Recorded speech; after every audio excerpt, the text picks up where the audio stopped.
Hey, let me show you how you can easily transfer data between your Samsung Galaxy A55 5G and your Windows PC. So in this video, I'm actually using the laptop with the Windows 11, but it also works for the Windows 10 and any other brand. So first of all, you have to grab your Samsung.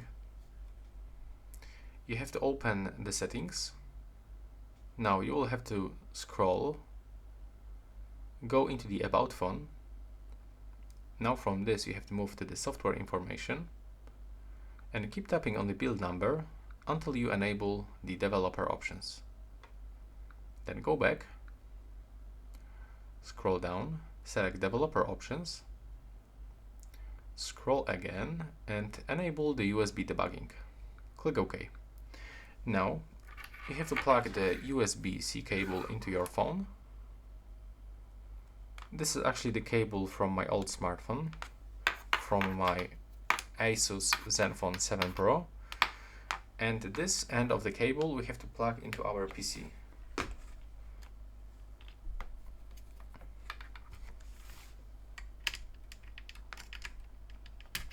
There we go. Now on your Samsung you will actually get this information: allow access to phone data. Click allow, and now put it close to your PC, move into your PC, and now you have to open this PC. So right here we have to move into the left side in this folder, go to this PC.